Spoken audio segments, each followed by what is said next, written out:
بات یہ ہے کہ رسول اللہ نے خود اس کا نام تبوک رکھا تھا۔ جا کے جو ہے مالک کے پاس کام کرنا شروع کر دیا کہ بھائی آج کچھ بھی ملے گا تو ہم جا کے جو ہے رسول اللہ کے پاس یہ مال جمع کریں گے۔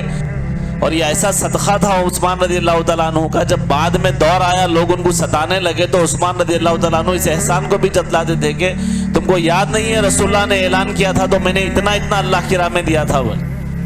تو دیکھیے اب مسجد میں بھی ضروری چیز کیا ہے؟ آپ کا ایمان ہے، آپ کا تقوی ہے۔ اگر ایمان نہیں ہے، تقوی نہیں ہے، آپ 10 منزل کی بنو، اللہ کے پاس اس کی کوئی اہمیت نہیں۔ ان منافقین میں 12 ایسے منافقین بھی تھے جو ہے جنگ کے دوران صحابہ کے بیچ میں جو ہے نبی کے پیچھے پیچھے آتے اور رسول اللہ کو جو ہے قتل کرنے کی کوشش کرتے تھے۔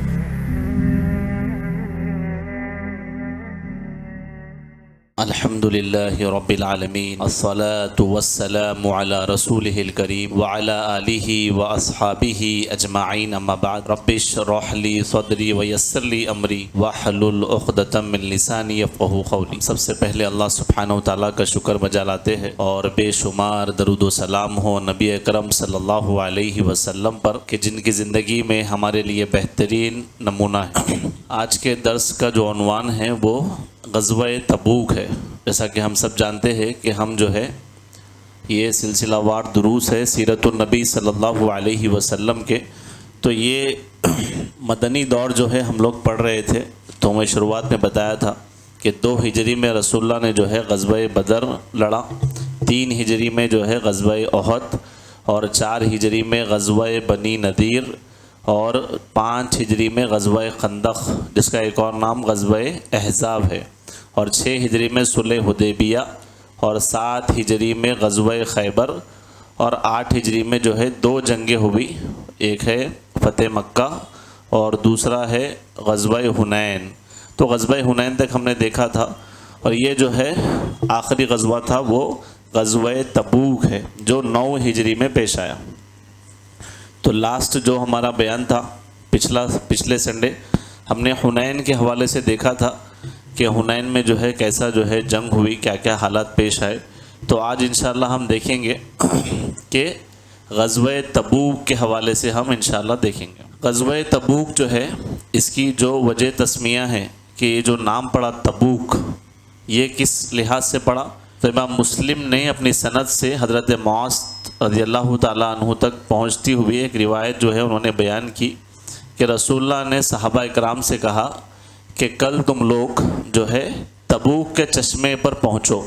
تو تبوک اصل میں ایک علاقے کا نام ہے، تو رسول اللہ نے کہا کہ تم وہاں پر اس علاقے کے پاس پہنچو، جب وہاں پہنچو تو دن خوب جو ہے چڑھ چکا ہو، تم میں سے جو وہاں پہنچے میری آمد سے پہلے اس چشمے کے پانی کو ہاتھ نہ لگانا، یعنی وہ تبوک کے علاقے میں ایک چشمہ ہے پانی کا، وہاں پر ہاتھ نہ لگانا۔ تو رسول اللہ نے کسی کے وہاں پہنچنے سے پہلے ہی اس کا نام تبوک رکھا۔ چنانچہ اس کے علاوہ دیگر اقوال جو ہے ناقابل توجہ ہے، تو سیرت کی کتابوں میں الگ الگ وجہ بتائی گئی اس کا نام تبوک رکھنے کی۔ تو شیخ مہدی رزق اللہ جو ہے السیرہ نبویہ کے اندر یہ بتا رہے ہیں کہ باقی جو اقوال ہے وہ اتنے قابل توجہ نہیں ہیں، اصل بات یہ ہے کہ رسول اللہ نے خود اس کا نام تبوک رکھا تھا۔ تو یہ جو ہے تبوک کی وجہ تسمیہ ہے، اور یہ علاقے کے اعتبار سے جگہ کا نام ہے۔ اس جنگ کا ایک اور نام ہے، وہ ہے غزوۃ العسرہ۔ غزوۃ العسرہ جو ہے اسے کیوں کہا گیا؟ عربی میں عسرہ کہتے ہیں تنگی کے حالات کو، یعنی تنگی جو رہتی ہے، تو تنگی کی جنگ غزوہ کہتے ہیں جنگ، اور عسرہ کہتے ہیں تنگی۔ تو تنگی کی جنگ کہنے کا ذکر اس حدیث میں آیا جسے امام بخاری نے اپنی سند سے ابو موسیٰ اشعری رضی اللہ تعالیٰ عنہ تک پہنچتی ہے۔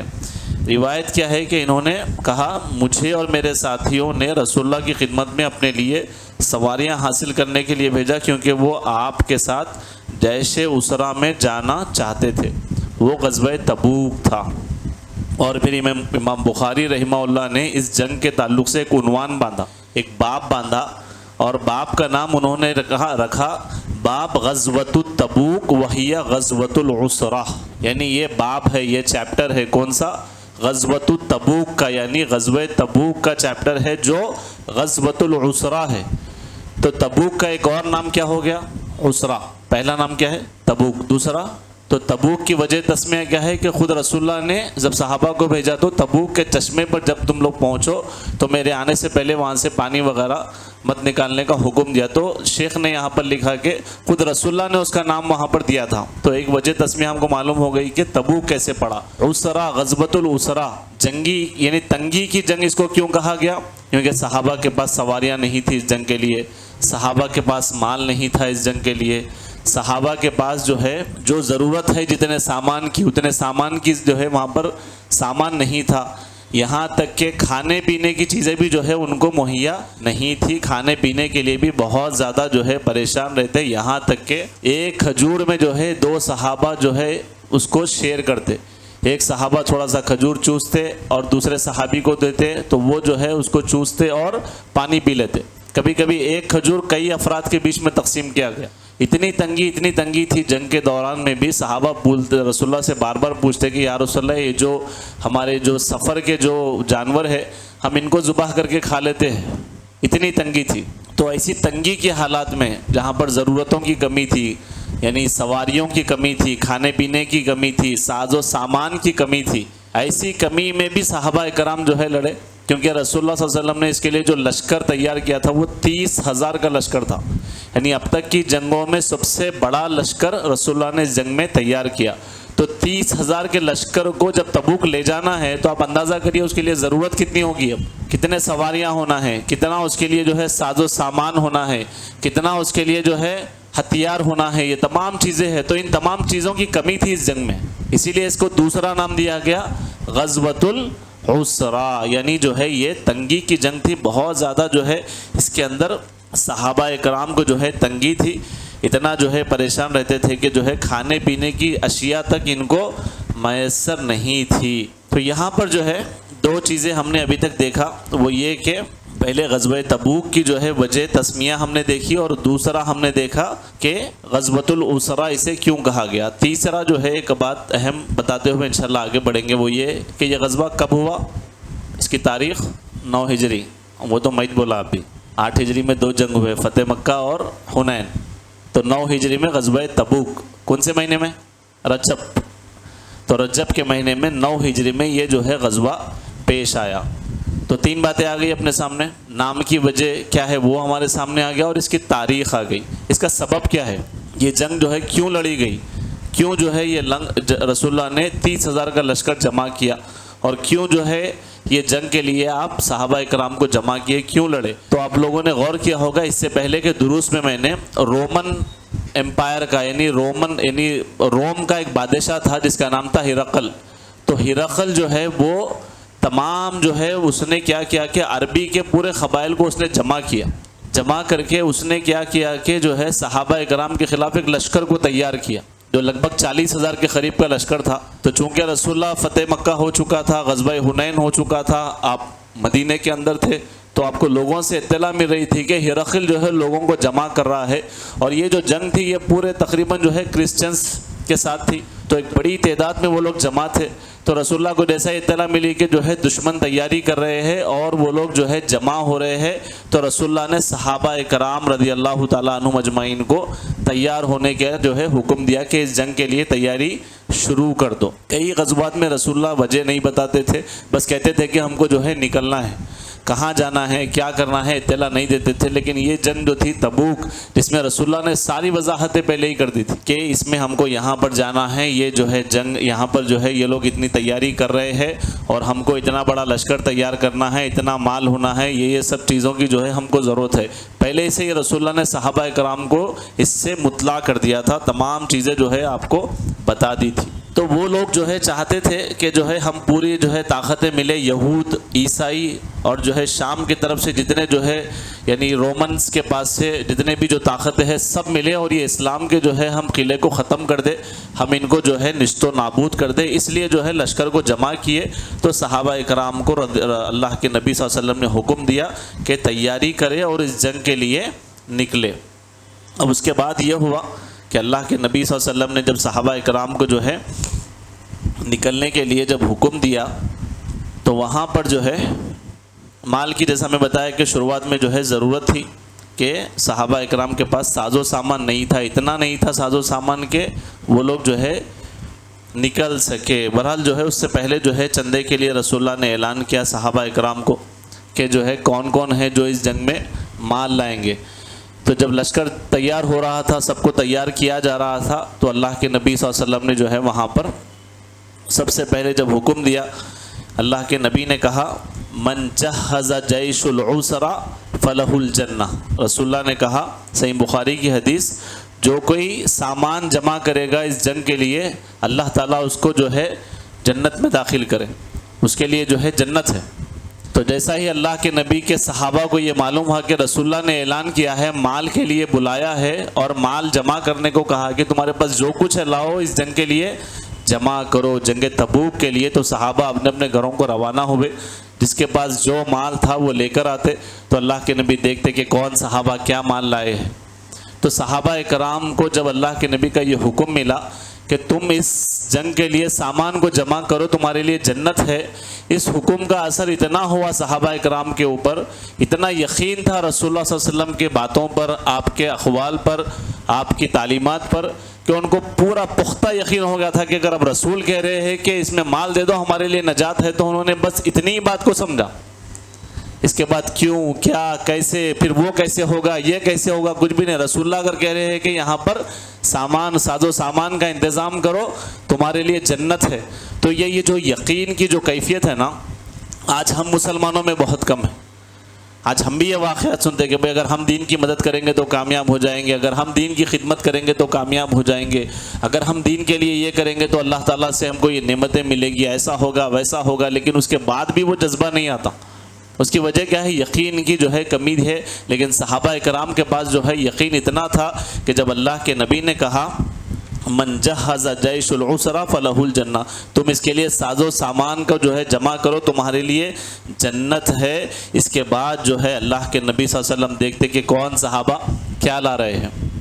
اس میں الگ الگ صحابہ کے جو ہے واقعات ملتے ہیں۔ عبد الرحمن بن عوف کے بارے میں جو ہے ملتا ہے کہ وہ جو ہے 200 اقیہ جو ہے انہوں نے تقریباً 29.5 کلو چاندی، 2000 درہم، اپنی تمام دولت کو جو ہے، دولت کا نصف حصہ جو اللہ نے ان کو دولت دی تھی، اس کا آدھا حصہ انہوں نے جنگ تبوک کے اندر جو ہے لگایا تھا۔ اسی طریقے سے جو ہے حضرت عاصم بن عدی نے جو ہے 13,500 کلو کے جو کھجور تھے وہ انہوں نے پیش کیے۔ خواتین نے بڑھ چڑھ کر حصہ لیا۔ عورتوں نے جو ہے بازو بند کڑے اور پازے، بالیاں، وانگوٹی، یعنی سونے اور چاندی کے زیورات انہوں نے اس جنگ میں پیش کیے۔ تو صحابہ کو رسول اللہ دیکھتے رہتے کہ یہ کیا لائے ہے، یہ کیا لائے ہے، یہ کیا لائے ہے۔ تو اس کے اندر بعض ایسے صحابہ بھی تھے جس کے پاس جو ہے بالکل کچھ بھی نہیں تھا، ان کے پاس جو ہے مال کی کمی تھی، اور وہ جو ہے افسوس میں تھے کہ ہم اس جنگ کے لیے کچھ نہیں کر پا رہے ہیں۔ تو بعض صحابہ ایسے بھی تھے جو رسول اللہ نے کہا کہ کچھ لاؤ، تو جا کے محنت کرنا شروع کر دیے، جا کے جو ہے مالک کے پاس کام کرنا شروع کر دیا کہ بھائی آج کچھ بھی ملے گا تو ہم جا کے جو ہے رسول اللہ کے پاس یہ مال جمع کریں گے۔ تو کئی صحابہ اکرام کے بارے میں آتا ہے کہ بالکل کسی کے پاس جو ہے 1 سا کھجور، 1 سا کتنا ہوتا ہے، لگ بھگ 4 کلو کے قریب جو ہے، 3.5 کلو اتنے کھجور، تو وہ لا کر آدھا جو ہے اپنے گھر والوں کے لیے، اہل و عیال کے لیے رکھے، اور آدھا جو ہے پیش کر۔ جب منافقین جو تھے مدینہ کے اندر دیکھ رہے تھے تو ان کا مذاق اڑاتے تھے کہ یہ تمہارے آدھا سا کی اللہ کو کیا ضرورت ہے، یہ جو تم اتنے تھوڑے سے جو کھجور لائے اتنی بڑی جنگ کے لیے، اس کا اللہ کو کیا ضرورت ہے۔ اور جب منافقین دیکھتے کہ مالدار لوگ دبا کے بہت زیادہ مال لا رہے ہیں تو ان کو دیکھ کر کہتے تم تو ریاکاری کرنے کے لیے، لوگوں کو دکھانے کے لیے اتنا جو ہے مال لا رہے ہو۔ تو یہ منافقین کی نقطہ چینی اور ہمیشہ ان کی یہ کیفیت رہی کہ وہ لوگ جو ہے ہمیشہ اسلام کی ترقی سے خوش نہیں ہوتے، ان کے دلوں کا نفاق اس وقت میں جو ہے ظاہر ہوا۔ اس کے بعد جو ہے اللہ کے نبی صلی اللہ علیہ وسلم جب دیکھا کہ وہ صحابہ اکرام جو لا رہے ہیں، اللہ کے نبی دعائیں دیتے تھے اور ان کے جو ہے تمام عطیات کو قبول کرتے تھے۔ عمر ابن خطاب رضی اللہ تعالیٰ عنہ اس وقت میں سوچ رہے تھے کہ جو ہے یہ جو ہے اچھا موقع ہے کہ میں جو ہے آج کے دن جو ہے ابو بکر کے اوپر بازی مار دوں گا، کیونکہ مال کے لحاظ سے عمر ابن خطاب جو ہے زیادہ مالدار تھے، اور ابو بکر صدیق کے بارے میں آتا ہے کہ ان کے پاس اتنا مال نہیں تھا جتنا عمر رضی اللہ تعالیٰ عنہ کے پاس تھا۔ تو وہ بولے کہ جو ہے آج تو میں جو ہے ابو بکر کے اوپر بازی ماروں گا، اور گئے، جا کر جو ہے اپنے گھر کا پوری آدھی دولت لے کے آ گئے۔ جب اللہ کے نبی نے عمر رضی اللہ تعالیٰ عنہ کو دیکھا، پوچھا کیا ہے عمر، کیا لائے ہو؟ تو اللہ کے نبی کو عمر رضی اللہ تعالیٰ عنہ نے کہا کہ اے اللہ کے نبی میرے گھر کی آدھی دولت لے کے آ گیا اس جنگ کے لیے. بولے اللہ کے نبی دعائیں دیے. پھر اس کے بعد جو ہے انتظار کیے اپنے دوست کا, اپنے جو ہے غار یار کا, کہ ابو بکر کہاں ہیں, ابو بکر کہاں ہیں, ابو بکر کہاں ہیں, انتظار میں ہے. تو ابو بکر صدیق جو ہے سامان لا رہے ہیں, پورا جو ہے سامان اٹھا کے ایک ایک چیز جو ہے اپنے گھر کی سارا سامان لا رہے ہیں. اب عمر رضی اللہ تعالیٰ عنہ انتظار میں ہے کہ دیکھیں گے ابو بکر صدیق کیا لائے. تو جیسا ہی آئے اللہ کے نبی صلی اللہ علیہ وسلم نے پوچھا کہ آئے ابو بکر کیا لائے ہو. تو ابو بکر صدیق رضی اللہ تعالیٰ عنہ نے کہا اے اللہ کے نبی صرف لا الہ الا اللہ محمد رسول اللہ, صرف اس کلیمے کو میرے گھر میں چھوڑ کے آیا, جو کچھ اللہ نے دیا تھا سب اس جنگ کے لیے لا لیا. بول تو عمر رضی اللہ تعالیٰ عنہ اس وقت میں کہتے ہیں اللہ کی قسم میں ابو بکر سے کبھی آگے نہیں بڑھ سکتا. بولے کیونکہ پرسنٹیج کے حساب سے ابو بکر صدیق 100% لے کے آئے تھے برا. اگر اس کو ڈیوائڈ کرے عمر رضی اللہ تعالیٰ عنہ پرسنٹیج کے حساب سے 50% لائے. مال کی اگر کمپیریزن میں دیکھیں تو مال بہت ہے, لیکن اللہ کے پاس کیا چیز کی حیثیت ہے کہ اس کے پاس ہے کتنا, اس میں سے کتنا دے رہا ہوں. تو ابو بکر کے پاس جتنا مال تھا اپنے گھر کی ایک ایک چیز لے کے آ گئے. یہاں تک آتا کہ ان کے والد جو ہے نابینا تھے تو بار بار پوچھ رہے تھے کہ یہ محمد کے کہنے پر جو ہے صلی اللہ علیہ وسلم تم یہ کیا کر رہے ہو کہ گھر کا سارا مال لے جا رہے ہو. تو اپنے بھائی کو جو ہے چند اشرفیاں رکھ کر جو ہے تسلی دیتے تھے, کچھ پتھرے وغیرہ رکھ کر بولتے تھے کہ باپ کو تسلی دے کے گھر میں کچھ مال ہے. یہ وقت کے رسول کی جو ہے یہ جنگ کی ضرورت ہے, بھی رسول اللہ نے اعلان کیا ہے. عثمان رضی اللہ تعالیٰ عنہ کے بارے میں آتا ہے کہ عثمان رضی اللہ تعالیٰ عنہ کو جب معلوم ہوا کہ رسول اللہ نے جو ہے اعلان کیا ہے مال کے لیے, تو بہت مالدار تھے, ان کے نام کے ساتھ ہی آتا عثمان غنی رضی اللہ تعالیٰ عنہ. اللہ نے خوب مال دیا تھا. عثمان غنی رضی اللہ تعالیٰ عنہ جو ہے اس جنگ کے اندر 200 اونٹ جو ہے پالان اور کجاوے سمیت لے کے آئے تھے. یعنی 200 اونٹ خالی اونٹ نہیں لائے, بلکہ رسول اللہ کو بولے کہ یا رسول اللہ یہ 200 اونٹ ہے ساز و سامان کے ساتھ لا لیا پورے. بولے جو سامان رہتا اس کے اوپر سامان بھی رکھے ہوا ہے. 200 اونٹ لے کے آ گیا اور 200 اخیا جو ہے چاندی انہوں نے اس وقت میں دی. 1000 دینار اور جو ہے 5.5 کلو کے قریب جو ہے سونے کے سکے اور 900 اونٹ اور 100 گھوڑے. یعنی دیکھا کہ عثمان کیا لائے تو اتنا سارا مال لائے. جب رسول اللہ نے دیکھا کہ 900 جو ہے انہوں نے جو ہے اونٹ لائے ہیں, اور جب 2000 یعنی 200 کے قریب جب اخیا چاندی کے رسول اللہ نے جب سکے دیکھے, وہ تمام چیزوں کو دیکھے, تو رسول اللہ اس کو اٹھا رہے تھے, ہلا رہے تھے, ہلا کر جو ہے رسول اللہ کہہ رہے تھے حضرت عثمان کی شان میں. اللہ کے نبی نے کہا ما ضر عثمان ما عمل بعد اليوم, اگر آج کے بعد عثمان اگر عثمان جو بھی کرے اسے کوئی نقصان نہیں ہوگا. بولے آج جب دین کو ضرورت ہے تو عثمان نے ایسی مدد کی ہے اس دین کی کہ اگر اس کے بعد وہ کچھ بھی کرے اللہ تعالیٰ اس کو معاف کر دیں گا. بولے اور یہ ایسا صدقہ تھا عثمان رضی اللہ تعالیٰ عنہ کا, جب بعد میں دور آیا لوگ ان کو ستانے لگے تو عثمان رضی اللہ تعالیٰ عنہ اس احسان کو بھی جتلاتے تھے کہ تم کو یاد نہیں ہے رسول اللہ نے اعلان کیا تھا تو میں نے اتنا اللہ کی راہ میں دیا تھا. بولے تو اللہ کے نبی کا یہ جملہ, یہ جو ان کی فضیلت میں اللہ کے نبی نے کہا ما ضر عثمان ما عمل بعد اليوم, اگر آج کے بعد عثمان کچھ بھی کرے اس کو جو ہے کوئی پکڑ نہیں ہے. رضی اللہ تعالیٰ عنہ. یہ ابو بکر صدیق کا صدقہ, یہ عمر رضی اللہ تعالیٰ عنہ کا صدقہ, یہ عثمان غنی رضی اللہ تعالیٰ عنہ کا صدقہ, عبد الرحمن بن عوف کا صدقہ. انہوں نے اللہ کے نبی کے ایک ایک بات پہ اتنا یقین کیا تھا. جب رسول اللہ نے اعلان کیا تھا کہ قولوا لا الہ الا اللہ تفلحون, کہو کہ اللہ کے سوا کوئی معبود نہیں ہے, تفلحون تم کامیاب ہو جاؤ گے, اس قدر اپنے دماغوں میں اس بات کو بٹھائے تھے کہ اس کے علاوہ ان کو کچھ نظر ہی نہیں آتا تھا. جو کچھ تھا, جتنا تھا, جیسا تھا, وہ سارا جو ہے اللہ کی راہ میں جب لانے کا حکم ہوا سارا مال لا لی. اور صرف مال لے کے نہیں ہے بلکہ خود کی ذات کے ساتھ آئے پورا. یعنی اپنے آپ کو بھی پیش کر دیے, اپنے گھر والوں کو بھی پیش کر دیے, اپنے مال کو بھی پیش کر دی. یہ صحابہ کرام کی وہ قربانیاں تھی کہ آج ہم یہاں بیٹھ کے اتنی آسانی کے ساتھ ان کی اور اس دین کے بارے میں جو ہے علم حاصل کر. یہ 1440 سال کے قریب پہلے کی جو ہے جو محنت تھی, جو مشقت تھی, جو قربانیاں تھی, اس کا نتیجہ ہے کہ آج یہاں پر سکون سے جو ہے ہم اس کے تعلق سے, اس دین کے تعلق سے جو ہے گفتگو کر رہے ہیں. اور بھی بہت سارے صحابہ کرام نے بہت سارا مال دیا. کئی صحابہ رونے لگے جب رسول اللہ اعلان کر رہے تھے کہ جو ہے اللہ کے نبی صلی اللہ علیہ وسلم جو ہے مال پوچھ رہے ہیں, ہمارے پاس کچھ بھی مال نہیں ہے. کئی صحابہ رو رہے تھے تو اللہ تعالیٰ نے ان کے رونے کا ذکر تک قرآن مجید میں کیا. اللہ تعالیٰ نے کہا قرآن مجید کے اندر کہ کچھ لوگ جو ہے رو رہے ہیں کہ ان کے پاس مال نہیں ہے، تو اللہ تعالیٰ نے کہا قرآن مجید میں، اگر ہم پڑھیں گے سورہ توبہ، اور سورہ توبہ جو سورہ ہے اس میں تقریباً جو ہے غزوہ تبوک کے ہی جو ہے واقعات ہیں۔ سورہ توبہ کے اندر ہم کو جو چیزیں ملتی ہے غزوہ تبوک کے ہی تذکرے ہم کو ملتے ہیں۔ اس میں اللہ تعالیٰ نے کہا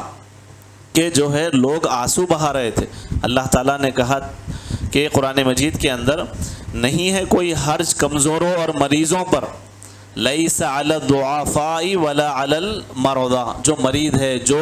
کمزور ہے ان کے اوپر کوئی حرج نہیں ہے، اور کہا نہ ان لوگوں پر جو نہیں پاتے جسے وہ خرچ کرے، جب وہ اللہ اور اس کے رسول کے خیر خواہی ہے، نیکی کرنے والوں پر گرفت کی کوئی راہ نہیں، اور اللہ بخشنے والا نہایت رحم کرنے والا ہے۔ اور نہ ان لوگوں پر کوئی حرج ہے کہ جب بھی آپ کے پاس آتے ہیں آپ انہیں سواری دے دے، تو آپ نے ان سے کہا کہ کوئی چیز نہیں پاتا جس پر تمہیں سوار کر دوں، یعنی جنگ کے لیے جانا چاہ رہے ہیں، صحابہ آ کے بولے یا رسول اللہ ہم کو سواری دیجیے ہم بھی آتے، تو رسول اللہ بولے کوئی سواری نہیں ہے، میں تم کو کون سی سواری دوں؟ تو اس افسوس سے واپس اپنے گھروں کو لوٹتے تھے روتے ہوئے کہ ہم جنگ میں جانا چاہ رہے، ہمارے پاس سواری نہیں ہے۔ تو اللہ تعالیٰ نے ان کا یہاں پر قرآن مجید میں ذکر کیا کہ کہا کہ جس پر تمہیں سوار کر دوں، تو وہ پلٹتے جبکہ ان کی آنکھیں آنسو بہا رہی تھی، اور اس کے غم سے وہ نہیں پاتے جو خرچ کریں، یعنی جب ان کو بھیج دیا گیا تو رو رہے تھے واپس جانے کے لیے کہ ہم کیسے جو ہے جنگ میں نہ جائیں، ہمارے پاس سواری نہیں ہے۔ ایسی بھی جو ہے کیفیت بیان کی۔ ایک اور واقعہ ہم کو ملتا ہے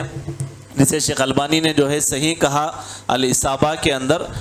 بتایا جاتا ہے کہ ایک صحابی تھے علبہ بن زید حارثہ انصاری، یہ چاہتے تھے کہ جو ہے کچھ میں اللہ کی راہ میں دوں، لیکن ان کے پاس کچھ بھی نہیں تھا، ان کے پاس کچھ بھی مال نہیں تھا۔ تو وہ کیا کیے، انہوں نے اللہ تعالیٰ سے عرض کی، اللہ تعالیٰ سے انہوں نے عرض کیا اے اللہ میرے پاس کچھ بھی نہیں ہے جس کا صدقہ کروں، میرے پاس کچھ بھی نہیں ہے جس کا میں صدقہ کروں، اے اللہ میں اپنی عزت کا صدقہ کرتا ہوں تیری مخلوق میں سے جو اسے لینا چاہے، یعنی میں اپنی عزت کا جو ہے صدقہ کرتا ہوں مخلوق میں سے اسے کوئی لینا چاہے۔ رسول اللہ نے ایک منادی دینے والے کو، آواز دینے والے کو کہا، حکم دیا کہ اس نے پکار لگائی، اللہ کے نبی نے کہا کہ حکم دیا، اس نے پکار لگائی، رات اپنی عزت کا صدقہ دینے والا کہاں ہے؟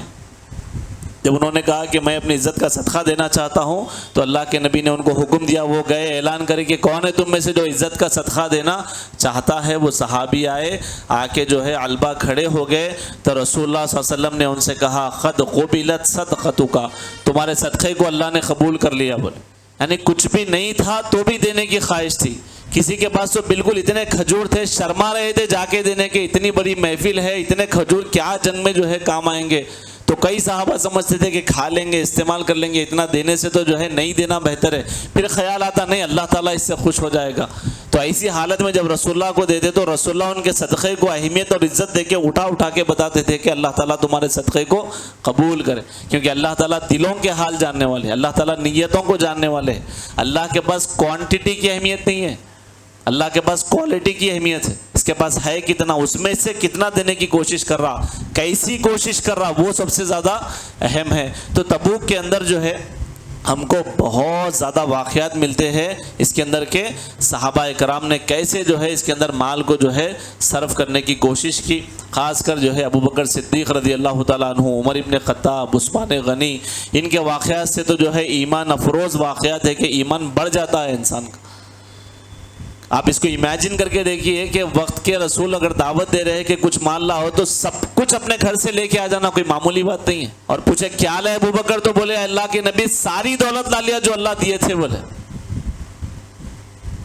عمر ابن خطاب کی آدھی دولت، مطلب ہم کو سمجھ میں آ رہا آدھا دی ہے، ان کے دور میں ان کے پاس جتنی دولت تھی کتنی تھی ہوں گی سوچو آپ، اس میں سے بولے کہ آدھی لا لیا اللہ کے نبی، بولے۔ لیکن آج جو ہے ایمان کی اتنی کمی ہے، اتنا جو ہے فقدان ہے ایمان کا،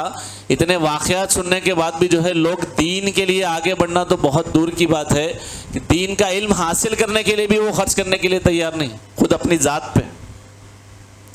اس دین کو پھلنے پھولنے کے لیے محنت کرنا اور اس کو بڑھانے کے لیے اپنی ذات کو لگانا، اپنے پیسے کو، اپنی صلاحیت اور علم کو لگانا، وہ تو بہت دور کی بات ہو گئی۔ علم سیکھنے کے لیے بھی تیار نہیں ہے، اتنی قربانی بھی نہیں دے رہے لوگ۔ نہ وقت کی قربانی دینے تیار ہے، نہ مال کی قربانی دینے تیار ہے، نہ جو ہے محنت کرنے کے لیے تیار ہے، نہ سیکھنے کے لیے تیار ہے، تو پھر ایمان کا لیول بھی اتنا ہی ہے جتنی ہم کوشش کر رہے ہیں۔ لیکن صحابہ اکرام کے واقعات سے ہم کو سبق ملتا ہے کہ کیسے یہ لوگ جو ہے اس دین کے لیے آگے بڑھ چڑھ کر جو ہے حصہ لیا کرتے تھے۔ تعداد تو آپ کو بتا دیا میں، کتنی ہے تعداد اس جنگ میں مسلمانوں کی؟ 30,000 کا جو ہے لشکر ہے، اور جو لڑنے کے لیے جس سے جا رہے ہیں ان کی تعداد جو ہے 40,000 کے قریب ہے۔ اب اس کے اندر ہوا یہ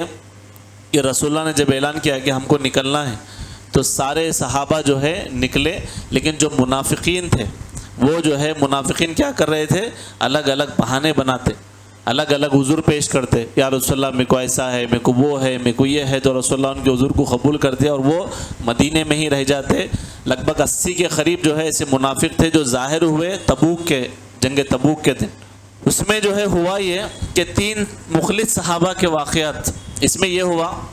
کہ 3 صحابہ تھے، اس میں نام ہم کو ملتا ہے کعب بن مالک، مرارہ بن ربی اور ہلال بن امیہ۔ یہ 3 صحابہ مومن تھے اور یہ لوگ جانا چاہتے تھے جنگ کے اندر۔ اس میں تو بعض صحابہ کے بارے میں آتا ہے کہ وہ تبوک کو غزوہ بدر کی طرح سمجھتے تھے، جانا ہی جانا ہے، پورا ارادہ تھا، لیکن تھوڑی سی ان صحابہ سے سستی ہوئی، تھوڑی سستی کی وجہ سے وہ بولے کہ اب تھوڑی دیر سے چلے جائیں گے، ابھی تو قافلہ جم رہا، ابھی تو قافلہ تیار ہو رہا، تھوڑی دیر میں نکلیں گے۔ یہاں تک کہ ہوا یہ کہ تھوڑے کل نکلیں گے، بالکل آج ایک ہی دن ہے، کل نکل جائیں گے۔ آخر میں وہ قافلہ کوچ کر گیا اور یہ صحابہ مدینے میں ہی رہ گئے، یہ صحابہ مدینے میں ہی رہ گئے۔ جب اللہ کے نبی صلی اللہ علیہ وسلم کے پاس یہ معاملہ آیا، واپس جب مدینے میں آئے رسول اللہ صلی اللہ علیہ وسلم اور معلوم پڑا کہ یہ 3 صحابہ ایسے ہی یہیں پر رک گئے۔ جب رسول اللہ تبوک میں تھے تبھی بھی رسول اللہ کو یہ اطلاع ہو گئی تھی کہ یہ لوگ جو ہے مدینے میں رک گئے ہیں، تو صحابہ یہ کہتے تھے، سیرت کی کتابوں میں یہ ہے اس وقت میں مدینے میں جو ہے صرف منافقین ہی جو ہے بچے ہوئے تھے، سارے لوگ تبوک میں شریک تھے۔ جو مدینے میں پھر رہا تھا گلیوں میں وہ صرف وہ لوگ تھے یا تو منافق تھے یا کوئی عذر کی وجہ سے رسول اللہ سے اجازت لے کے رک گئے تھے، یا جس کو اللہ کے نبی نے خود روکا تھا، جیسے حضرت علی کو اللہ کے نبی نے روکا تھا کہ تم میرے نائب ہو، میرے پورے اہل و عیال کی حفاظت کرو، ان کو وہاں پر رکا دیا تھا۔ تو جس کو رسول اللہ رکائے یا کوئی عذر سے رک گیا، اور تیسری کیٹیگری جو مدینے میں پھر رہے تھے تبوک کی جنگ چھوڑ کر، وہ سارے منافق تھے۔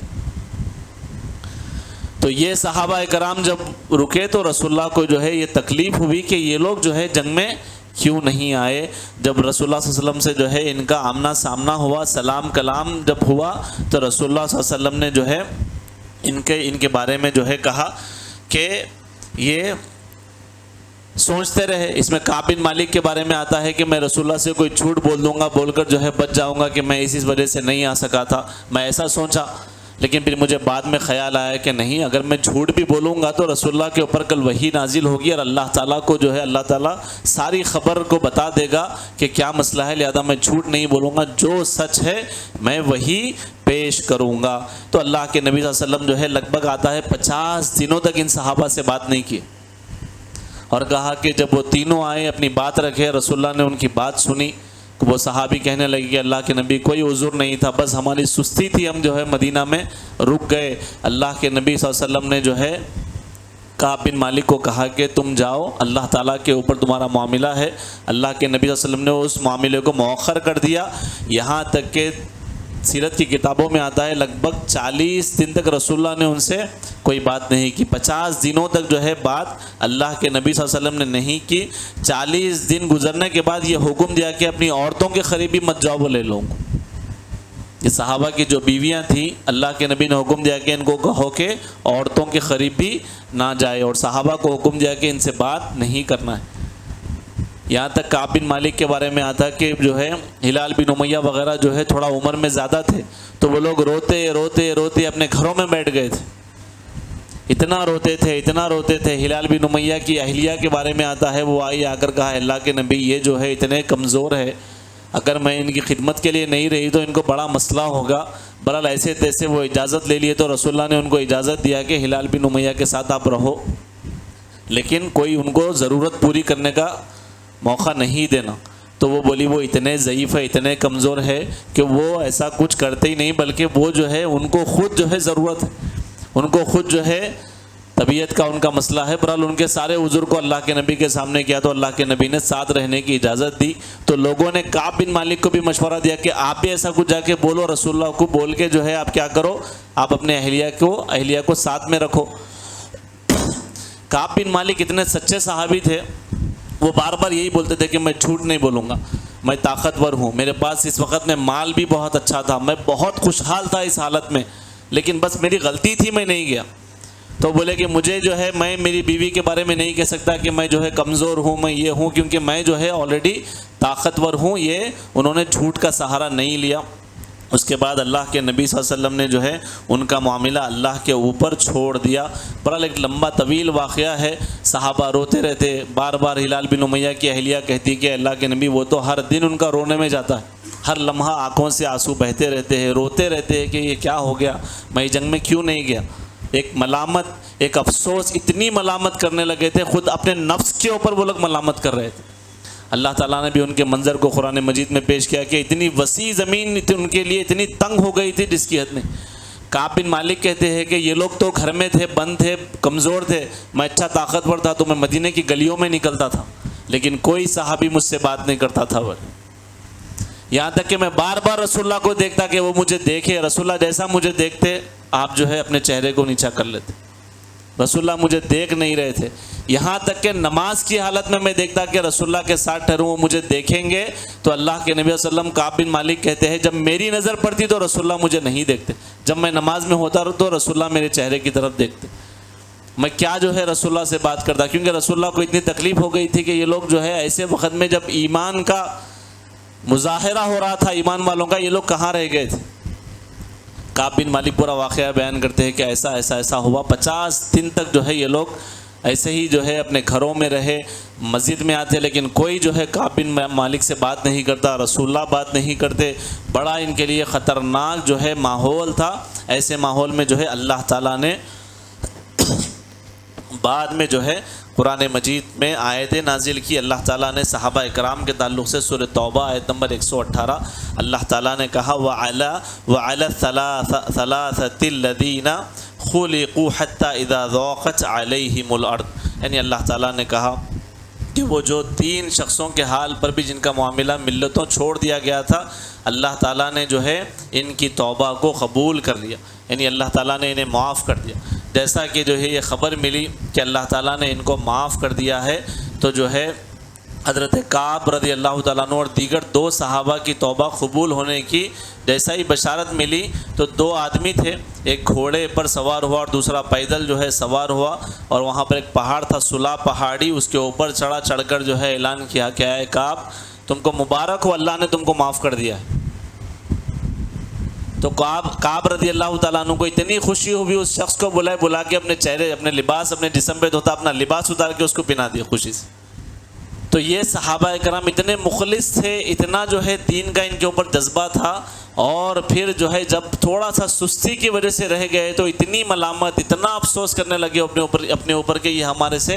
کیا ہو گیا ہے، لیکن اللہ تعالیٰ نے سچائی کی بنیاد پر کعب بن مالک اور ان کے ساتھیوں کو اللہ تعالیٰ نے معاف کر دیا کہ وہ جھوٹ نہیں بولے۔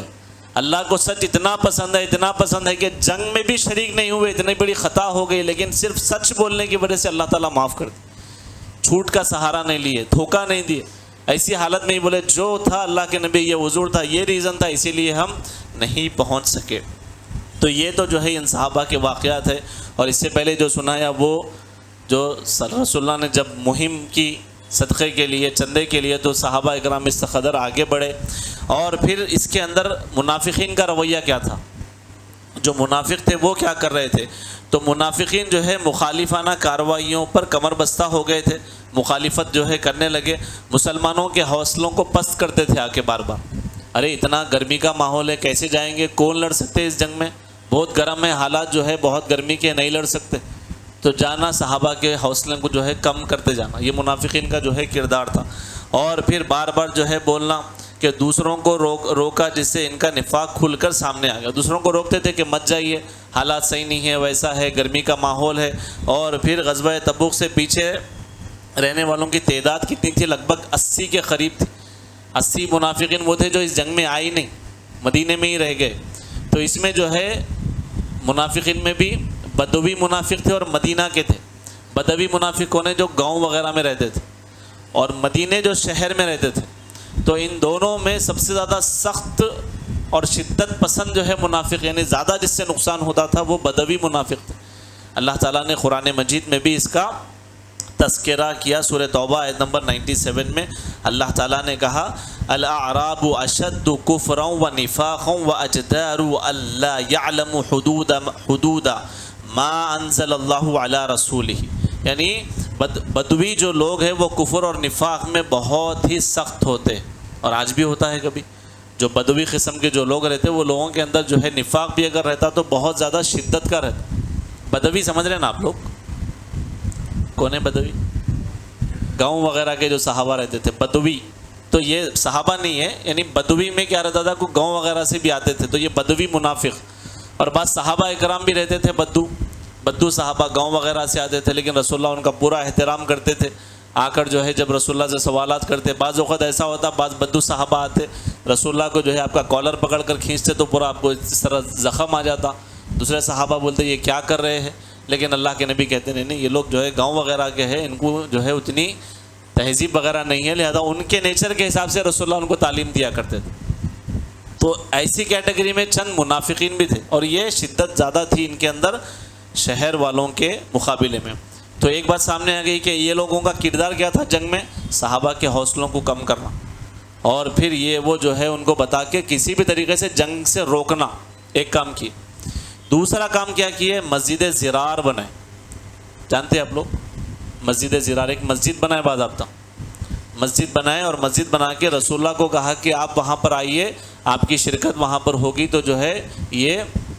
بہت بڑی بات ہوگی۔ تو رسول اللہ نے ان سے کہا تھا کہ تبوک وغیرہ کے بعد میں رسول اللہ وہاں پر شرکت کریں گے، تو مسجد زرار بنائی، جس کے بارے میں اللہ تعالیٰ نے قرآن مجید میں ان کا مقصد بتایا کہ وہ لوگ وہ مسجد کیوں بنائے تھے،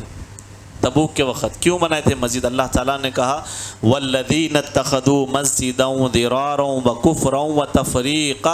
وتفریقا بین المؤمنین، اللہ تعالیٰ نے کہا جن لوگوں نے مسجد زرار کو مومنوں کے درمیان کفر اور تفرقہ بازی کا ذریعہ بنایا ہے، یعنی وہ مسجد تقوی کی بنیاد پہ نہیں بنائی گئی تھی، بلکہ صحابہ کے اندر تفرقہ ڈالنے کی بنیاد پر بنائی گئی تھی۔ اور اللہ تعالیٰ نے مشرکین اور منافقین کو جو ہے دونوں کو ملا کر کہا یہ لوگ جو ہے نجس ہے۔ اللہ کے نبی صلی اللہ علیہ وسلم کو جب وحی کے ذریعے سے اطلاع دی گئی کہ وہاں پر آپ کو نہیں جانا ہے، اور وہ تقوی کی بنیاد پر نہیں ہے بلکہ وہ اس مقصد کے لیے انہوں نے مسجد کو بنایا ہے، تو اللہ کے نبی صحابہ اکرام کو بھیج کر کہا کہ اس مسجد کو جو ہے گرا دو، اور یہاں تک کہا کہ اس مسجد کو آگ لگا دو بول۔ تو دیکھیے اب مسجد میں بھی ضروری چیز کیا ہے؟ آپ کا ایمان ہے، آپ کا تقوی ہے۔ اگر ایمان نہیں ہے، تقوی نہیں ہے، آپ 10 منزل کی بناؤ، اللہ کے پاس اس کی کوئی اہمیت نہیں۔ وہ جب منافقین بنائے تو اللہ کے نبی صلی اللہ علیہ وسلم نے حکم دیا کہ گرا دو اس مسجد کو، اور اس مسجد کو جو ہے آگ لگا دو بولے صحابہ اکرام۔ کیوں؟ کیونکہ تقوی کے بغیر تھی، ایمان کے بغیر تھی، نفاق سے بھرا ہوا تھا، مسلمانوں میں تفرقہ ڈالنے کے لیے، لڑانے کے لیے انہوں نے بنایا تھا۔ اسی طریقے سے جو ہے اللہ کے نبی صلی اللہ علیہ وسلم نے جو ہے ایک اور واقعہ کیا پیش آیا، عبداللہ بن ابی کا جو ہے جو منافقین کا سردار تھا، اس کا جو ہے انتقال ہو گیا۔ رسول اللہ صلی اللہ علیہ وسلم اس کے جنازہ پڑھانے کی آپ جو ہے چاہت رکھتے تھے کہ اس کا جنازہ پڑھاؤں، لیکن اللہ تعالیٰ نے سورہ توبہ کے اندر آپ کو روکا، وَلَا تُصَلِّ عَلَىٰ أَحَدٍ مِّنْهُمْ مَاتَ أَبَدًا وَلَا تَقُمْ عَلَىٰ قَبْرِهِ، اللہ تعالیٰ نے کہا کہ آپ جو ہے ایسے لوگوں کا جنازہ مت پڑھائیے۔ بہرحال اس کے بعد یہ ہوا کہ اللہ کے نبی نے جو ہے حضرت علی کو اپنا نائب بنا کر مدینہ کے اندر جو ہے چھوڑا تھا، تو بعض لوگ ان کو تانے دے رہے تھے، تو وہ پھر آ گئے تھے جنگ میں اللہ کے نبی صلی اللہ علیہ وسلم کے پاس، تو اللہ کے نبی نے پھر ان کو سمجھا کر واپس بھیج دیا کہ تم میرے پاس ہارون کی طرح ہو، جس طرح موسیٰ علیہ السلام کی مدد کرتے تھے ہارون، تو تم میرے نائب ہو، تم مدینہ میں میرے اہل و عیال کی حفاظت کرو۔ وہ چلے گئے، اور پھر اسی طریقے سے ایک اور صحابی کا واقعہ آتا ہے، ابو خثیمہ جو ہے کون سی چیز میدان جہاد میں کھینچ لائے ان کو؟ تبوک میں صحابہ اکرام نکلے ہوئے ہیں، ابو خثیمہ اپنی بیویوں کے ساتھ، اپنے بچوں کے ساتھ ایک جو ہے باغ میں بیٹھے ہوئے تھے، باغ میں بیٹھے ہوئے ہیں، بیوی جو ہے ان کو چھترکاؤ کر کے، یعنی جو ہے اچھے سے ایک خوب ٹھنڈا فرش ان کے لیے بچھایا گیا تھا۔ ان کے اچانک دل میں خیال آیا کہ یہ تو بالکل نامناسب ہے کہ رسول اللہ گرمی کی لو میں جو ہے باہر ہے، تبوک کے لیے نکلے ہوئے ہیں، اور میں یہاں بیٹھ کے دنیا کی نعمتوں کے مزے لیوں؟ تو بالکل اپنے بیوی بچوں کو سب کو دیکھا، تھوڑے کھجور اپنے ہاتھ میں لیے اور وہاں سے نکل گئے۔ جب مدینہ گئے، اللہ کے نبی صلی اللہ علیہ وسلم نے جب ان کو دیکھا تو وہ جو ہے یعنی پہچانے نہیں جا رہے تھے، اپنا جو ہے امامہ وغیرہ جو ہے باندھے ہوئے تھے، تو رسول اللہ ان کو دیکھ کے جو ہے بولے شاید یہ ابو خسیمہ ہی ہو، بلکہ اور یہاں تک کہا تھا کہ یہ ابو خسیمہ ہی ہو، یعنی رسول اللہ کو امید تھی، کہ صحابہ کی کیفیت جانتے تھے کہ کون آئے، کون نہیں آئے، ابو خسیمہ، یہ ابو خسیمہ ہی ہونا چاہیے۔ تو بعد میں جب ان کو دیکھا تو اللہ کے نبی نے ان کے لیے دعا کی۔ پھر اور واقعات بھی کیا ہوئے، جب سفر کے لیے نکلے تھے تبوک کے، تو راستے میں جو ہے سمود کی جو ہے بستی پہ سے آپ کا گزر ہوا۔ اللہ کے نبی نے کہا کہ یہ ظالموں کی بستی ہے، یہاں پر تیزی سے گزر جاؤ، اور ورنہ جو ہے تمہارے اوپر بھی جو ہے یہ مصیبت آ سکتی ہے، اور یہاں پر مت رکو، یہاں سے جو ہے تیزی کے ساتھ جو ہے نکل جاؤ۔ آپ صلی اللہ علیہ وسلم نے جو ہے سر ڈھانکا اور تیزی سے جو ہے وہاں سے نکل گئے۔ اور اسی طریقے سے قوم سمود کے کنویں کے پاس جب پہنچے تو صحابہ کو حکم دیا کہ صحابہ اکرام وہاں سے پانی لینے کے لیے تھے، جب چلنے لگے تو رسول اللہ نے کہا کہ یہاں کا پانی نہ لینا، اور اس سے وضو بھی نہیں کرنا، اور نہ اس سے آٹا گوندنا، بولے اس سے جانوروں کو کھلا دو، خود نہ کھاؤ، بولے یعنی اللہ کے وسلم جہاں پر عذابات آتے تھے وہاں پر صحابہ کو رکنے سے منع کرتے تھے۔ آئیے آخری بات کر کے بات کو ختم کریں گے، وہ یہ کہ اللہ کے نبی صلی اللہ علیہ وسلم کو کون سے معجزات پیش آئے اس جنگ کے اندر۔ تو سب سے پہلا جو ہے اللہ کے نبی نے دعائیں کی تو اللہ تعالیٰ نے بارش کا نزول کیا، یہ آپ کا ایک معجزہ تھا۔ اور اسی طریقے سے جیسا چشمے پر پہنچنے والے کا جو شروعات میں بتایا تھا کہ تبوک میں جب پہنچے تو وہاں ایک چشمہ ہے، اس کو استعمال مت کرو، تو وہ استعمال کر لیے تھے کچھ لوگ وہاں پر۔ اللہ کے نبی جب پہنچے تو واپس آپ نے اس کے اندر ہاتھ ڈالا تو پانی میں بہت ساری برکت ہوئی، صحابہ اکرام اس کو استعمال کیے، یہ بھی آپ کا جو ہے معجزہ تھا۔ اور پھر اسی طریقے سے جو ہے اللہ کے نبی صلی اللہ علیہ وسلم بہت سارے معجزات ذکر کیے گئے ہیں، اور اس میں جو ہے بعض محدثین کا جو ہے یہ بھی رہے کہ جو تبوک کے سفر میں جو معجزات اکثر بتائے جاتے ہیں، کئی نے کہا کہ یہ ضعیف ہے، اور بعض محدثین نے کہا کہ نہیں، صحیح سندوں سے بھی کچھ واقعات ملتے ہیں۔ کسی اور موقع پہ انشاءاللہ ہم تفصیل سے گفتگو کریں گے۔ اور پھر رسول اللہ صلی اللہ علیہ وسلم نمازوں کا کیسا اہتمام کرتے تھے تبوک کے سفر پہ؟ آپ جو ہے رسول اللہ صلی اللہ علیہ وسلم جو ہے نمازوں کو اکٹھا کر لیتے تھے، یعنی جمع تاخیر اور جمع تقدیم کرتے تھے۔ کیا فرق ہے دونوں میں؟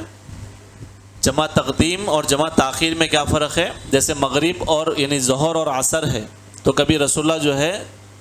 تقدیم کر لیتے، ظہر کے ساتھ ہی عصر کو جو ہے ملا کر پڑھ لیتے، اور مغرب کے ساتھ جو ہے عشاء کو ملا کر پڑھ لیتے۔ کبھی تاخیر کرتے اس کے اندر کہ عصر کا وقت آ جاتا جب جو ہے ظہر پڑھتے اور عصر پڑھتے، اور عشاء کا وقت آتا جب مغرب پڑھتے اور عشاء پڑھتے۔ دونوں نمازوں کو ملانے کے دو کیفیت ہے،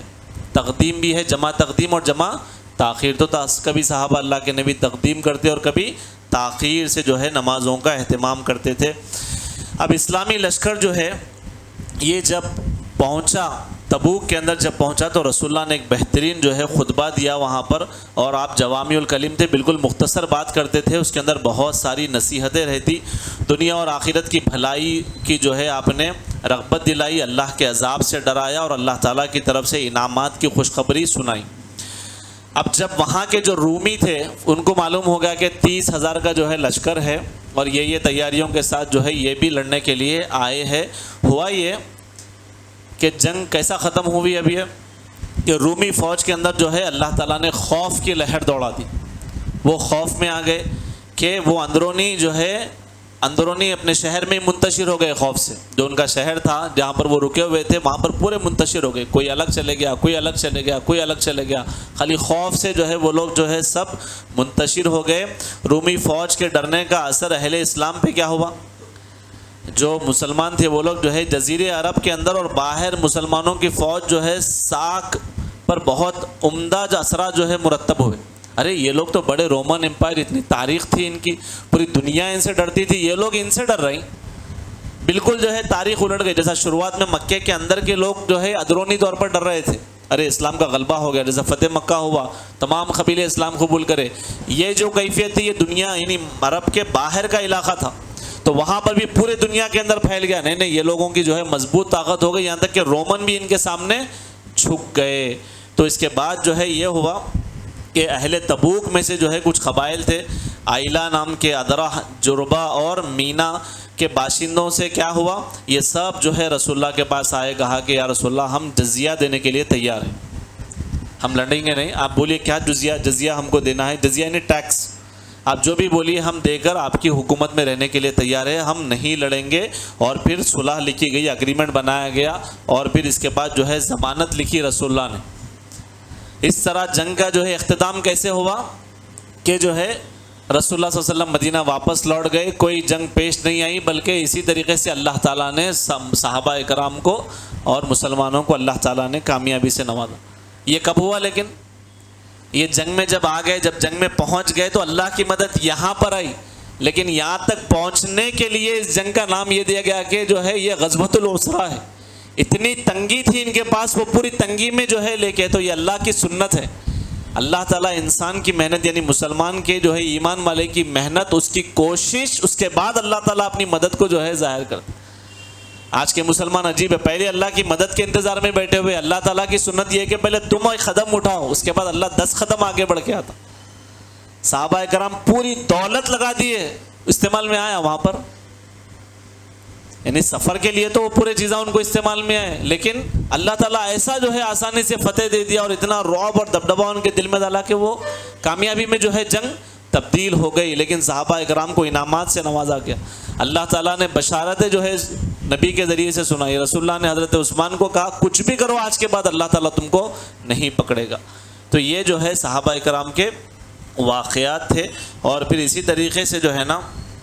جب واپس مدینے میں آئے تو ان منافقین میں 12 ایسے منافقین بھی تھے جو ہے جنگ کے دوران صحابہ کے بیچ میں جو ہے نبی کے پیچھے پیچھے آتے اور رسول اللہ کو جو ہے قتل کرنے کی کوشش کرتے تھے، موقع دیکھتے تھے کہ کسی بھی طریقے سے ہم ان کو قتل کرے۔ اللہ تعالیٰ نے وحی کے ذریعے سے جو ہے رسول اللہ کو اطلاع دے دی کہ یہ منافق ہے۔ تو اس جنگ کا ایک اور نام جو ہے بتایا جاتا ہے کہ اس جنگ کو جو ہے ایک نام کیا بولا میں، غزوہ تبوک، اور ایک غزوہ عسرہ، ایک اور ایک نام بتایا جاتا ہے غزوہ فاضحہ۔ غزوہ فاضحہ اس کو کیوں بولا گیا معلوم؟ منافقین کے چہرے پورے صاف ہو گئے تھے اس جنگ میں، یہاں تک کہ رسول اللہ جو ہے حذیفہ بن یمان کو منافقین کی لسٹ دے دیے تھے پوری، یہ منافق ہے اور یہ لوگ جو ہے ارادہ رکھتے ہیں اس کے اندر آپ کے قتل کا۔ جب کیونکہ حذیفہ بن یمان کے بارے میں آتا ان کو لقب تھا سر النبی یعنی نبی کے رازدار، نبی کا کچھ بھی سیکریٹ لینا ہے تو وہ کس کے پاس ہے؟ حضرت حذیفہ بن یمان کے پاس ہے۔ تو اس جنگ میں جو ہے چہرے صاف کر دیے اللہ تعالیٰ نے کہ یہ لوگ منافق ہے اور یہ لوگ جو ہے ایسی کوشش کر رہے ہیں، لیکن اللہ تعالیٰ نے جو ہے مسلمانوں کی جو ہے حفاظت کی۔ ایک واقعہ یاد آ گیا، انشاءاللہ سناتے ہوئے بات کو ختم کریں گے۔ جب عمر ابن خطاب کو معلوم ہوا کہ رسول اللہ نے جو ہے حذیفہ بن یمان کو منافقین کی لسٹ دی ہے، تو بار بار حضرت حذیفہ بن یمان کے گھر کو جاتے، عمر رضی اللہ تعالیٰ عنہ جا کے جو ہے دستک دیتے، حضرت حذیفہ بن یمان باہر آتے تو سوال یہی نہیں کرتے کہ اے حذیفہ بن یمان وہ چٹھی کہاں ہے بتائیے، اور یہ نہیں پوچھتے کہ جو ہے نا کتنے کون منافق ہے ذرا بتائیے، لسٹ دیے نا آپ کو، آپ جو ہے رازدار ہیں نبی کے، کون ہے ذرا منافقوں کے نام بتائیے۔ بار بار جا کے صرف ایک سوال کرتے تھے کہ اے حذیفہ بتاؤ میرا نام اس میں ہے کیا، پوچھتے تھے۔ یعنی ایمان کا جو ہے اتنا جذبہ تھا کہ جو ہے بار بار اپنے ایمان کو اس قدر چیک کرتے تھے کہ میں تو منافق نہیں ہوں نا بول رہے۔ حضرت عمر رضی اللہ تعالیٰ عنہ کا محاسبہ اپنی جو ہے ذات کا اتنا تھا۔ آج ہم جو ہے اتنے بے فکر ہے کہ ہمارے پاس جیسے کہ کوئی سرٹیفکیٹ ہے کہ ہم مومن ہیں۔ اس کے بعد جو ہے اللہ تعالیٰ نے فتح دی، جب واپس مدینہ لوٹے تو جو ہے مدینے میں ان کا استقبال کیا گیا، کئی جو ہے بچے جو ہے نظم پڑھتے ہوئے صحابہ کرام رضی اللہ تعالیٰ عنہم اجمعین کا استقبال جو ہے کرتے تھے۔ اور پھر رسول اللہ جو ہے نماز قصر بھی کیے، اس کے اندر 20 دن تک جو ہے تبوک میں رسول اللہ رہے اور نمازوں کو آپ نے قصر کیا۔ اور پھر اسی طریقے سے جو ہے جو لوگ معذوری کی وجہ سے غزوے میں شریک نہ ہو سکے تھے اللہ تعالیٰ نے ان کو معاف کر دیا۔ یہ جو ہے غزوہ تبوک کے حوالے سے جو ہے چند باتیں میں آپ کے سامنے ذکر کر رہا تھا۔ جو بات ہمارے سامنے سب سے پہلے آئی وہ یہ کہ اس کے وجہ تسمیہ کیا ہے اور پھر اس جنگ میں صحابہ کرام نے کیسے کیسے اپنے مالوں کے جو ہے انہوں نے نذرانے پیش کیے، اور کیسے کیسے جو ہے صحابہ کرام نے محنت کی، اور پھر منافقین کا اس کے اندر کیا رویہ تھا، کیسے وہ لوگ جو ہے اپنی نفاق کو ظاہر کیے جنگ کے اندر، تبوک کے اندر، کیونکہ منافقین کا یہی ہے جب اصل ضرورت رہتی ہے اپنا نفاق لے کے سامنے آتے، تو اللہ نے ان کے بھی جو ہے پردوں کو یہاں پر فاش کیا، صحابہ کرام کی مدد کی، دین کی مدد کی، اللہ تعالیٰ جو ہے فتح سے نوازے۔ یہ رسول اللہ صلی اللہ علیہ وسلم کا آخری غزوہ تھا، اس میں بہت سارے اسباق بھی ہے، تو آج انشاءاللہ وقت نہیں ہے کہ ہم اس کے اسباق پر گفتگو کریں، پھر انشاءاللہ آنے والے کسی بیان میں اس سے جو اسباق ہم کو ملتے ہیں، واقعات تو ہوا کہ یہ مال دیے، یہ ایسا ہوا، وہ ویسا ہوا، میرے لیے اس کے اندر کیا سبق ہے، میں کیا سیکھ لوں ان واقعات سے، اس کے اوپر ایک تفصیلی جو ہے گفتگو ہے، انشاءاللہ ہم کسی اگلے موقع پر جو ہے اس کو کریں گے۔ اللہ تعالیٰ سے دعا ہے کہ اللہ سبحانہ و تعالیٰ ہمیں ان تمام باتوں پر عمل کرنے کی توفیق عطا فرمائے، اللہ تعالیٰ ہمارے دلوں میں بھی جو ہے صحابہ کرام کی طرح ایمان کو بھر دے، اللہ تعالیٰ ہمیں نفاق سے بری کر دے، اللہ تعالیٰ منافقین کی جتنی نشانیاں بتائی اللہ کے نبی نے، ہر نشانی سے اللہ تعالیٰ ہمیں دور رکھے، ہمارے دلوں کو اللہ تعالیٰ نفاق سے پاک رکھے، ہمیں خوب اللہ کی راہ میں جو ہے مال خرچ کرنے کی اللہ تعالیٰ ہمیں توفیق دے، جان سے، مال سے، وقت سے، علم سے، ہر چیز سے اللہ تعالیٰ کے اس دین کو بلند کرنے کے لیے اللہ تعالیٰ ہم کو چن لے، ہر کچے اور پکے مکان تک توحید کو پہنچانے کا ذریعہ اللہ تعالیٰ ہم کو بنائے انشاءاللہ، اور اللہ تعالیٰ سے دعا ہے کہ اللہ تعالیٰ ہمیں ان سیرت کی تمام باتوں پر عمل کرنے کی اللہ تعالیٰ ہمیں توفیق دے، جب تک زندہ رکھے اسلام اور ایمان پر رکھے، اور جب خاتمہ ہو تو ایمان پر ہمارا خاتمہ ہو۔ وآخر دعوانا الحمد للہ رب العالمین۔ السلام علیکم ورحمۃ اللہ وبرکاتہ۔